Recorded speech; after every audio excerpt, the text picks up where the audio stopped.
গাইবান্ধার সাঘাটা উপজেলার যমুনা নদীর তীর সংরক্ষণের জন্য বাঁশহাটা ও উকুনপাগলির মোড় থেকে বসন্তবাড়ি পর্যন্ত 15 কিলোমিটার দীর্ঘ বাঁধ সংস্কারের কাজ শুরু হয় 2023 সালে। 24 কোটি 80 লাখ টাকা ব্যয়ে এই প্রকল্পের কাজ পান ঠিকাদার হাসিবুল হাসান।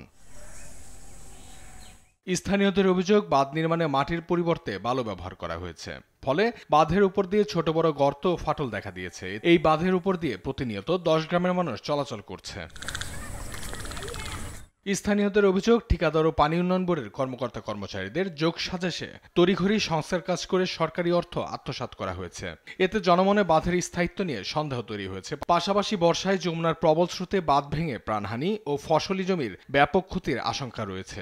এই বাঁধে যে 3 বছর হলে কাজ করে, 3 বছর হলে কাজ করে, আজ পর্যন্ত বাঁধের ফিনিশিং হলো না, কাজ হলো না। পানি উন্নয়নের বোর্ডের কর্মকর্তারা বিভিন্ন যোগ সাজস্যে এরকম কাজ করে রেখে গেছে। কোনো গিয়ে নাই, স্লোপ নাই, একদম খারাপ। বৃষ্টি হওয়ার সাথে সাথে সব ভেঙে যাচ্ছে। 3 বছর যাবত কাজ করতেছে, এই কাজের কোনো মানে ওদের গুরুত্ব নাই। এই করে কয়েকদিন করে না, এভাবে রাখছে। এখন বন্যার সময়, এখন এই যে রাস্তা কিছু যত কাজ বাকি রাখছে এগুলো এখন হুমকির মুখে। এখন বৃষ্টি বাদল হলে এগুলো মাটি ধসে নিচে পড়ে যাইতেছে।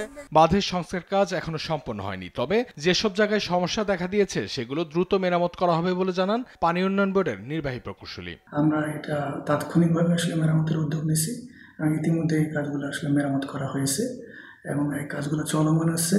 নাগরিক দুর্ভোগ লাঘবে দ্রুত টেকসই বাঁধ নির্মাণের দাবি স্থানীয়দের। নিউজ ডেস্ক, দেশ টিভি।